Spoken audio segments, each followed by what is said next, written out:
कह रहे हैं, आपको सुनाते हैं। प्राप्त हो रहा है। उत्तर प्रदेश भारतीय मजदूर संघ के 35वें वार्षिक अधिवेशन के अवसर पर मैं आप सभी भारतीय मजदूर संघ से जुड़े हुए पदाधिकारियों को, सभी प्रतिनिधियों को हृदय से बधाई देता हूं। आप सबके परिश्रम से, पुरुषार्थ से भारत आदरणीय प्रधानमंत्री श्री नरेंद्र मोदी जी के उन सभी सपनों को पूरा करने में अपना योगदान दे रहा है जो प्रधानमंत्री जी ने आत्मनिर्भर भारत की बात कही है। उस आत्मनिर्भर भारत की परिकल्पना को साकार करने के लिए आपके परिश्रम और आपके पुरुषार्थ के लिए मैं आप सबका हृदय से अभिनंदन करता हूं। हम सब जानते हैं भारतीय मजदूर संघ यह देश का एक ऐसा मजदूर संगठन है जिसके लिए राष्ट्र सर्वोपरि है, जिसने सदैव राष्ट्र के हित के बारे में, उद्योग के हित के बारे में और श्रमिकों के हित के बारे में क्रमशः अपनी मांग को एक नई ऊंचाइयों तक पहुंचाया है। और यही कारण है कि सदैव दत्तोपंत ठेंगड़ी जी के द्वारा स्थापित भारतीय मजदूर संघ अपने इस सकारात्मक सोच, राष्ट्रवादी विचारधारा और राष्ट्र के हित को सर्वोपरि रखते हुए कार्य करने की जो उनकी प्रबल इच्छा शक्ति रही है, आज देश का सबसे बड़ा मजदूर संगठन है। और देश के सबसे बड़े राज्य उत्तर प्रदेश का भी सबसे बड़े मजदूर संगठन के रूप में, श्रमिक संगठन के रूप में भारतीय मजदूर संघ लगातार मजदूरों के हितों के लिए, समाज के हित के लिए, उद्योग के हित के लिए कार्य करता हुआ दिखाई दे रहा है। मैंने आज एक कार्यक्रम कानपुर से हम लोग जुड़ रहे हैं। कानपुर में उन संगठनों की भी नकारात्मक भूमिका को हमने देखा है जिन्होंने उत्तर भारत के मैनचेस्टर कहे जाने वाले कानपुर को बर्बाद करके रख दिया।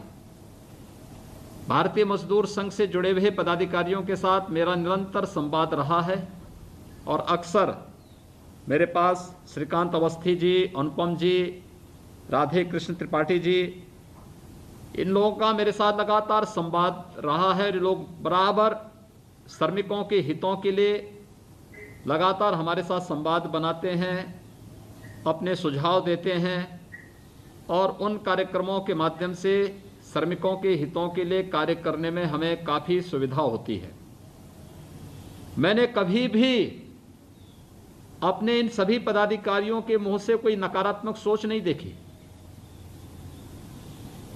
बहुत बार होता है कि बाहर जो वातावरण होता है उसके अनुसार हमारे पदाधिकारी अपनी बात भले ही रखते हैं, लेकिन जब हम उनके सामने इस बात को रखते हैं कि अगर इस समस्या का समाधान ऐसे हो तो वो कहते हैं नहीं ठीक है, देश का हित पहले, उद्योग का हित साथ और फिर श्रमिकों के साथ अहित न हो।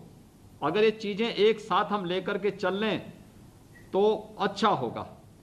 और ये एक सकारात्मक सोच का परिणाम है कि भारतीय मजदूर संघ लगातार एक श्रमिक के मन में एक नया विश्वास पैदा करने में सफल रहा है। और आज देश का सबसे बड़ा श्रमिक संगठन बनने में जो आज सफलता प्राप्त हुई है, आज उसी का परिणाम है कि श्रद्धेय दत्तोपंत ठेंगड़ी जी ने, जो सचमुच उनसे बड़ा विचारक, उनसे बड़ा संगठनकर्ता और राष्ट्रवादी संगठन में एक नए शिल्पकार के रूप में संत सदृश जो भाव और जिस प्रकार की उनके द्वारा जो विचार देश को दिए गए थे प्रत्येक क्षेत्र में, आज भारतीय मजदूर संघ उस संत सदृश श्रद्धेय ठेंगड़ी जी के उन सभी सपनों को साकार करता हुआ दिखाई दे रहा है। मैं इसके लिए भारतीय मजदूर संघ से जुड़े हुए आप सभी पदाधिकारियों का हृदय से अभिनंदन करता हूं, सम्मान करता हूं। आप जैसे सकारात्मक सोच के प्रतिनिधियों का परिणाम ही है कि भारत कोरोना के इस कालखंड में भी चुनौतियों से जूझते हुए एक नई दिशा की ओर अग्रसर हो रहा है। और उत्तर प्रदेश में आदरणीय प्रधानमंत्री जी के मार्गदर्शन में, आप सबके सहयोग से हम लोग एक नई सकारात्मक ऊर्जा के साथ आगे बढ़ते हुए दिखाई दे रहे हैं।